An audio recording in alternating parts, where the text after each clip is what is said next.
अब आता है वो पीरियड जब मेन स्ट्रीम मीडिया के पैरों के तले ज़मीन खिसक जाती है।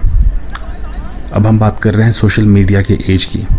टेक्निकली सोशल मीडिया 2004-05 इस अराउंड इस पीरियड में आ चुका था। आई थिंक फेसबुक 2004 में लॉन्च हुआ था, ट्विटर 2006 में, पर उसका इन्फ्लुएंस मेन स्ट्रीम मीडिया को 2014-15 के आसपास फील होना स्टार्ट हुआ। ये वो पीरियड था जब दुनिया में बहुत इंपॉर्टेंट इलेक्शंस हुए, रेफरेंडम्स हुए, इंडिया का इलेक्शन, यूएस का इलेक्शन, ब्रेक्सिट, और अचानक रियलिटीज बोलते हैं ना, reality hit in the face of main stream media. Main stream media के मुंह पे रियलिटी कैसा तमाशा लगा। उसने इन सारे इलेक्शंस में, इन सारे इंपॉर्टेंट इवेंट्स में जो भी स्टैंड लिया, पब्लिक ने ठीक उसका उल्टा किया, चाहे वो इलेक्शंस हो, चाहे रेफरेंडम हो, और सिर्फ इंडिया में नहीं, वर्ल्ड वाइड। यहाँ पर मेन स्ट्रीम मीडिया को रियलाइज़ होता है कि उसकी जो मेन बार्गेनिंग पावर थी पॉलिटिकल इस्टेब्लिशमेंट के साथ, the ability of main stream media to influence people, लोगों को इन्फ्लुएंस करने की जो उसकी एबिलिटी थी वो ख़त्म हो चुकी है। कैसे? सोशल मीडिया पे आने के बाद लोगों को ये रियलाइज़ हुआ कि अब उन्हें अपने पॉलिटिकल ओपिनियन के लिए, अपने आइडियोलॉजिकल इंक्लिनेशन के लिए और अपने आप को एक्सप्रेस करने के लिए मीडिया पे डिपेंडेंट रहने की कोई ज़रूरत नहीं है। वो आपस में कनेक्ट करके ये सब काम कर सकते हैं। लोगों ने भी अपने ट्राइब्स बनाने स्टार्ट कर दिए और ये सोशल मीडिया पे हो रहा था, independent of the influence of main stream media. ये एक ऐसा एम्पावरमेंट था जिसने मीडिया की इन्फ्लुएंसिंग पावर को ख़त्म कर दिया।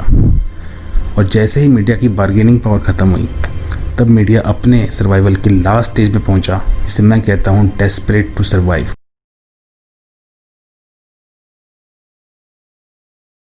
पॉलिटिकल एस्टेब्लिशमेंट ने ये रियलाइज़ कर लिया था कि मेन स्ट्रीम मीडिया अब पब्लिक का ओपिनियन इन्फ्लुएंस नहीं कर सकता, उसका अब इस फील्ड में कोई यूज़ है नहीं। इनफैक्ट मेन स्ट्रीम मीडिया का पब्लिक ओपिनियन पे अब नेगेटिव इफेक्ट होने लगा था।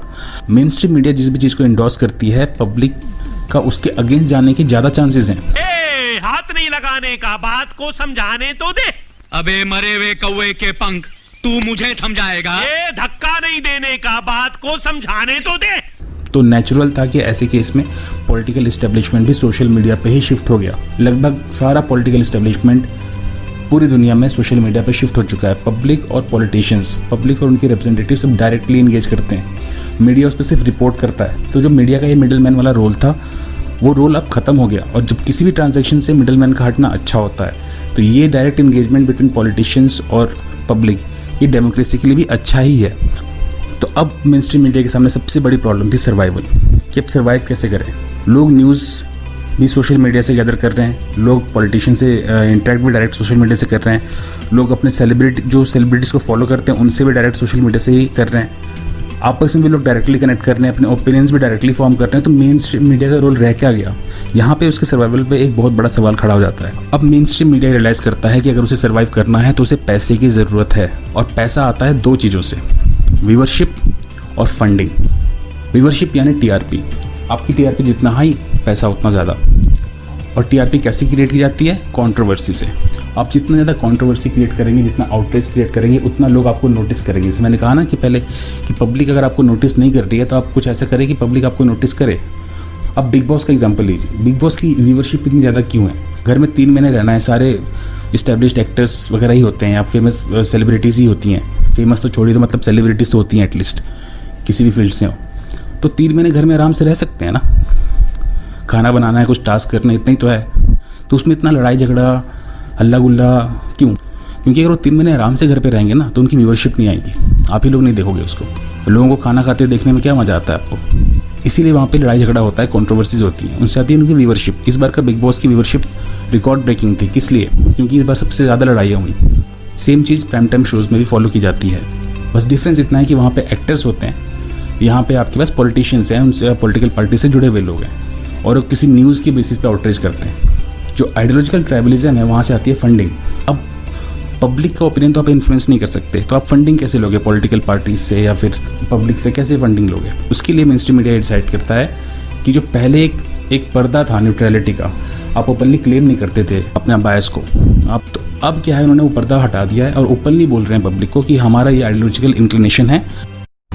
हाँ, गंगाधर मेरा ही दूसरा रूप है, और आपका भी अगर यही इंक्लिनेशन है तो आप हमें फंड करें, हम आपकी बात रखेंगे। और पब्लिक इस नाम पर उन्हें फंड करती है कि ये मीडिया ऑर्गेनाइजेशन हमारी बात करता है। आप नोटिस करिए पिछले 3-4 साल में कितने सारे ऐसे पोर्टल्स खुल गए हैं और वो हमेशा आपसे डोनेशन की मांग करेंगे कि हमें डोनेट करिए, हम आपकी बात रखेंगे। तो जहाँ पे मेन स्ट्रीम मीडिया को अपनी कमियों को दूर करके ऑब्जेक्टिव रिपोर्टिंग करके ट्रस्ट को वापस जीतना था, वहाँ पे वो ओपनली अपने टीआरपी हंटिंग और आइडियोलॉजिकल ट्राइबलिज्म का नंगा नाच शुरू कर देती है। आप जो मीडिया का फेस आज देख रहे हैं, आज वो अपने सर्वाइवल के लिए लड़ रहा है। ये भी ज़्यादा दिन चलेगा नहीं। ऑलरेडी अगर आपने नोटिस किया होगा कि आजकल पॉडकास्ट बहुत पॉपुलर हो रहे हैं, तो लोग यहाँ पे भी ज़्यादा दिन टिकेंगे ही नहीं। पब्लिक धीरे धीरे पॉडकास्ट पे शिफ्ट हो जाएगी, कुछ जर्नलिस्ट को फॉलो करेगी, ना कि मीडिया ऑर्गेनाइजेशंस को। इसीलिए मैंने स्टार्टिंग में अर्नव और रवीश की क्लिपिंग यूज़ की थी, क्योंकि अब मैं उन्हीं का एग्जांपल देके आपको समझाऊंगा ये सेम चीज़ जो मैंने बताया कि कैसे टीआरपी हंटिंग और आइडियोलॉजिकल ट्राइबलिज्म ने मीडिया का ये हाल किया है और मीडिया स्टेज में है। किसी भी आइडियोलॉजिकल लीनिंग से आप हो, लेफ्ट या राइट, अर्नव और रवीश आज से 7-8 साल पहले अगर आप उनके रिपोर्टिंग को देखें, उनके जर्नलिज्म को देखें, तो वो आपके फेवरेट्स में ज़रूर होंगे। इन दोनों का कंटेंट उस वक्त का सबसे क्वालिटी कंटेंट हुआ करता था। अर्नव की डिबेट्स, उसने मुझे काफ़ी इन्फ्लुएंस किया था स्टार्टिंग पीरियड में, और रवीश की रिपोर्ट। मैंने इन दोनों का नाम इसीलिए लिया क्योंकि मेरे इन दोनों से एक्सपेक्टेशन थी, मेरे नहीं कईयों की होगी, और आज भी है। बट आज क्योंकि मीडिया ने जो चॉइसेस दी सर्वाइवल वाले की, we have to survive viewership at any cost, वहाँ पे ये दोनों की जर्नलिज्म में जो इफ़ेक्ट पड़ा है वो डिसअपॉइंटिंग है। अर्नव ने टीआरपी वाला मॉडल फॉलो किया, उसे सिर्फ और सिर्फ टीआरपी से फ़र्क पड़ता है। उसे ये बात समझ में आ गई है कि लोग यहाँ पे सिर्फ मुझे चिल्लाते हुए देखने आते हैं, उन्हें पूरे डिबेट में कुछ सुनाई नहीं दे रहा पता है, उन्हें सुनना भी नहीं है, उन्हें बस ये देखना है कि आज अर्नव किसको बैश करेगा। तो वो हर दिन अपने डिबेट्स इसी हिसाब से ओरिएंट करता है। और मैं इसे टीआरपी वाला मॉडल इसलिए कह रहा हूँ क्योंकि उस अर्नव की आइडियोलॉजिकल कंसिस्टेंसी नहीं है। बहुत सारे राइट विंग के लोग सोचते हैं कि अर्नव इज राइट विंग, शायद नेशनल सिक्योरिटी के मुद्दों पे हो, बट अदर देन दैन वो किसी भी मुद्दे पे राइट विंग नहीं है, वो सिर्फ टीआरपी ओरिएंटेड है। आज राइट विंग को सपोर्ट करने पे उसे टीआरपी मिल रही है, सपोर्ट कर रहा है। कल अगर लेफ्ट को सपोर्ट करने पे टीआरपी मिलेगी, वो लेफ्ट को सपोर्ट करेगा। रवीश कुमार ने आइडियोलॉजिकल ट्राइबलिज्म वाला तरीका चूज़ किया है, जिसे कहते हैं ना सावन के अंधे को सिर्फ हरा दिखता है। रवीश कुमार ने अपने आंखों पे वो चश्मा लगा लिया है जिसमें उसे सिर्फ और सिर्फ मनहूसियत, बैड न्यूज़, ब्लंडर, उसे सिर्फ यही सब दिखता है, तो कुछ अच्छा देखना ही नहीं है। और जैसे मैंने कहा कि उसकी मजबूरी है, अगर वो कुछ अच्छा दिखाने लग जाएगा तो जो 2-4 लोग उसे देखने आते हैं इस वजह से कि उसे बुराई करेगा सेंट्रल गवर्नमेंट की या मोदी गवर्नमेंट की, वो भी उसके पास आना बंद कर देंगे। आप एक सिंपल सा एग्जांपल दीजिए, जिस वीक में रवीश कुमार बबलू और रफाल कर रहे थे, रफाल आया, उनकी क्लिप बहुत वायरल है, आप देख सकते हैं यूट्यूब पे। उसी वीक में केरला का गोल्ड स्कैम भी न्यूज़ में था, वहाँ के सीएम के ऊपर उंगली उठ रही है, सीएम की इन्वॉल्वमेंट हो सकती है, एनआईए इन्वेस्टिगेट कर रही है, बहुत बड़ा स्कैम है। पंजाब में 100 लोगों के आसपास की लोगों की मौत हो गई नकली शराब पीने से, और वहाँ का जो एक्साइज मिनिस्ट्री है वो वहाँ के चीफ मिनिस्टर के पास ही है। तो वहाँ की कांग्रेस के नेता खुद ही सीबीआई की मांग कर रहे हैं। बंगाल में एक एमएलए की जिसने टीएमसी से बीजेपी ज्वाइन की थी, उसकी बीच चौराहे में लटका के हत्या कर दी गई। रवीश कुमार चाहते तो सारे इश्यूज़ कवर कर सकते थे उसी इंटेंसिटी के साथ जिस इंटेंसिटी तो बबलू और रफाल आया कर रहे थे। जो वो दूसरे जर्नलिस्ट को राय दे रहे थे या जो वो सटायर बनाने की कोशिश कर रहे थे, सटायर एक्चुअली उन्हीं पर लागू होता है कि आपको क्या ज़रूरत थी कवर करने की, आप ये इशू कवर कर लेते। ये तो ज़्यादा इंपॉर्टेंट इशू है रफाल से, आपको क्या ज़रूरत है रफाल आया करने की, अब इसको कवर कर लो, रफाल तो आ ही रहा है भाई, वो तुम नहीं आया करोगे तो नहीं आएगा, ऐसा तो है नहीं। और ना ऐसा था कि इंडिया के सारे इंजीनियर, डॉक्टर्स, पुलिस वाले, प्राइम मिनिस्टर, होम मिनिस्टर सब अम्बाला एयरपोर्ट चले गए थे रफाल लाने, लोग तो अपना काम ही कर रहे थे, तुम नहीं करते कवर, बट उसने किया वही कवर, क्योंकि उसे सिर्फ एक साइड की ही शॉर्टकमिंग्स दिखानी है, नहीं भी है तो क्रिएट करनी है, पर उसे सिर्फ एक साइड की ही शॉर्टकमिंग्स दिखानी है, अदरवाइज़ उसका भाई चैनल बंद हो जाएगा, उसका शो बंद हो जाएगा। इसीलिए मैंने अर्नव और रवीश को इंक्लूड किया था, क्योंकि ये 2 बेहतरीन जर्नलिस्ट थे जो आज इस मीडिया के इस एज में, सर्वाइवल एज में, वो करने पे मजबूर हैं या अपने चॉइस से कर रहे हैं मुझे नहीं पता। जिसे इनकी जो ट्रू फैन जो 7-8 साल पहले का उनका काम जानते हैं, वो तो बहुत ही डिसअपॉइंटेड है। यहाँ पर एक बात मेंशन करना बहुत ज़रूरी है कि ऐसा नहीं है कि जो दोनों तरीके हैं, अर्नव का टीआरपी वाला और रवीश का ट्राइबलिज्म वाला, इनसे अच्छा जर्नलिज्म बिल्कुल पॉसिबल नहीं है। एक ख़राब घड़ी भी दिन में 2 बार समय सही दिखाती है, और ये बात इन दोनों केसेस पे, इन दोनों मॉडल पे लागू होती है। टीआरपी वाले मॉडल का एक एडवांटेज ये है कि टीआरपी वाला मॉडल मास सपोर्ट पे डिपेंड करता है।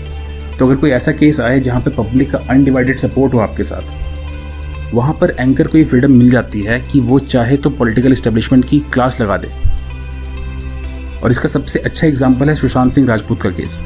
सुशांत के केस में पब्लिक के माइंड में ये तो क्लियर है कि सुशांत के साथ कुछ तो गलत हुआ, और जो महाराष्ट्र गवर्नमेंट और मुंबई पुलिस का बिहेवियर था उस पूरे केस के दौरान, पूरे इन्वेस्टिगेशन के दौरान, वो सस्पिशियस था और इनसेंसिटिव था। अर्नब को जैसे ही ये हिंट मिला, अर्नब ने इस केस को इतना रिलेंटलेसली फॉलो किया कि दूसरे चैनल्स भी फोर्स्ड हो गए इस स्टोरी को कवर करने के लिए। और आज रिजल्ट आपके सामने है। आज सुशांत की फैमिली, उसके लॉयर्स भी अर्नब और उसके चैनल को थैंक यू बोल रहे हैं। ये उसने अचीव किया, उसने ऐसा काम किया। उसी तरह ट्राइबलिज्म वाले मॉडल में जहाँ आप कसम खा के बैठे हैं कि उनको सामने वाले की गलती पे ही फोकस करना है, तो वहाँ वो जिस दिन गलती करेगा उस दिन वहाँ आपकी रिपोर्टिंग अपने आप अच्छी हो जाएगी और सही हो जाएगी। इसका सबसे अच्छा एग्जाम्पल है रवीश कुमार की SSC और CGLE एग्जामिनेशन पर की गई रिपोर्टिंग। वहाँ पे गवर्नमेंट की गलती है, वहाँ पे गवर्नमेंट की कमी है। एग्जाम स्टेट्स में से हो नहीं रहे, जो हो रहे हैं वो कोर्ट केसेस में फंस रहे हैं, एस्पिरेंट्स एग्जाम नहीं दे पा रहे हैं, जिन्होंने दिया है उनकी ज्वाइनिंग नहीं आ रही, उनके क्रूशियल ईयर्स वेस्ट हो रहे हैं। तो वहाँ पे जो रवीश ने रिपोर्टिंग की उसका अट्रैक्शन है यूथ में, और उसको वहाँ पे सपोर्ट मिल रहा है, उसको वहाँ पे उसके लोग तारीफ करेंगे क्योंकि वो अच्छा काम है। लेकिन ये एक्सेप्शंस हैं, ये मॉडल फ्लॉड मॉडल्स हैं जहाँ पे आप सच को फॉलो ही नहीं कर रहे हो। सच तो बस एक एक्सीडेंट है जो हो जाता है रास्ते में कभी कभी। कंक्लूजन यही है कि आज की मीडिया आपको इन्फॉर्म करने के बिजनेस में है ही नहीं, वो आपसे पैसे कमाने के बिजनेस में है। और जैसा मैंने पहले एक्सप्लेन किया कि ये भी ज़्यादा दिन चलने वाला नहीं है। मेन स्ट्रीम मीडिया के लिए 4 दिन की चांदनी है, फिर अंधेरी रात। उसी अंधेरी रात के इंतजार में ये वीडियो यहीं ख़त्म करते हैं। वीडियो को एंड तक देखने के लिए आपका धन्यवाद। अगर आपको ये वीडियो पसंद आए तो उसे लाइक करना ना भूलें, अपने दोस्तों के साथ शेयर करें, साथ ही साथ चैनल को सब्सक्राइब करना ना भूलें। और अगर आपको वीडियो नहीं भी पसंद आया तो कमेंट बॉक्स में अपनी राय ज़रूर रखें। धन्यवाद।